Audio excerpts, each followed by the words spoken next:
Are you guys ready for the last little bit here? Still awake, still breathing, still feeling good? All right, so let's talk about plyometrics. Now, I know that a lot of people will use plyometrics as like speed, power, velocity-based kind of drills. They're great for that, but they're also good for elderly people. So think about what one of the major limited features of degenerative process would be, and it's a loss of power.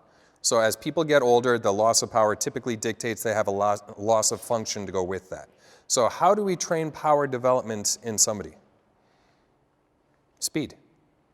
Like work is force times distance divided by time. So there has to be a speed component to it. Now, does that mean that you take somebody who's frail and osteoporotic and start smashing out depth jumps? Probably not for long. It might work once or twice, but that's about it. With any kind of plyometric work, you're trying to work on the elastic tendinous response to rapid loading. Now, rapid is a broad-based term. It doesn't mean maximal velocity, but it means velocity greater than X, whatever that means for that person. Eccentric stimulation creates that force and velocity development. So we could do a lot of stuff by changing up the tempo that an individual is working at in order to produce a plyometric response. Now, we can also do this scaled on individual ability, but often in training programs, it's about how fast or how much force can we apply in order to make it a plyometric exercise.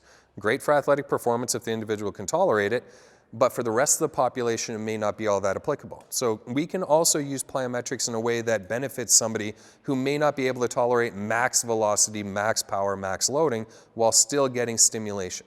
Now, I'm about to break it down like a folding chair for you. And essentially, if you do any excess force application to tissues, that's going to stimulate the muscle spindle in a different way and cause the muscle to actually shut down. If we use lower levels of force application to tissues, that can create the Golgi tendinous response where it actually creates a spring-loaded effect and produce a little bit more muscle. Now, I'm probably getting that backwards as far as like muscle spindle or tendon, all that kind of stuff, but at least you get the point.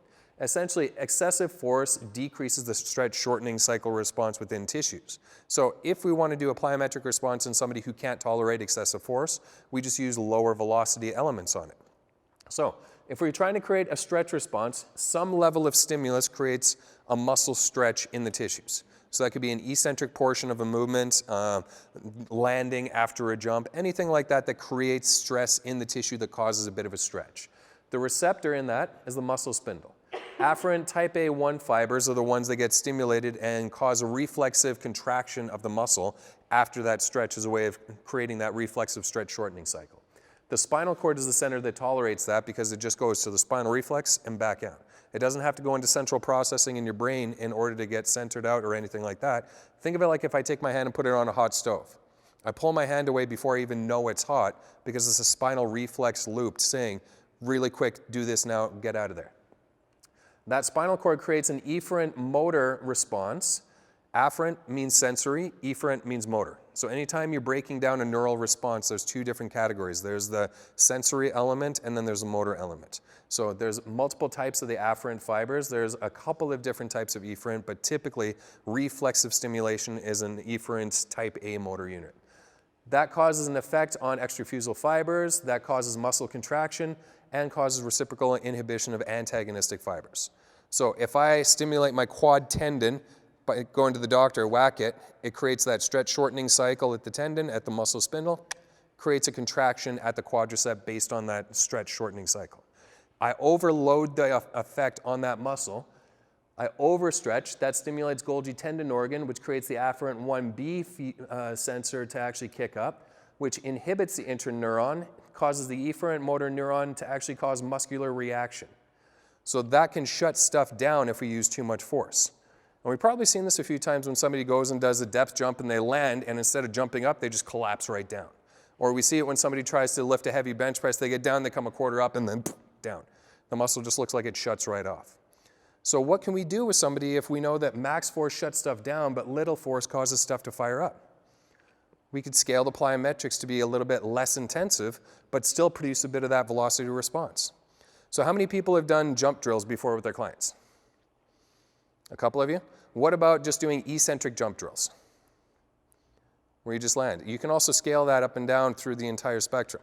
So think like if I'm doing a jump drill where I'm just standing up here on my toes and then I drop down. It's an eccentric landing phase that's working on a stretch response through the tissues. Can I do that without a drop or without a jump? I just lower into an athletic ready position. So I'm eccentrically loading that tissue to a certain degree, but still I'm putting velocity into the movement.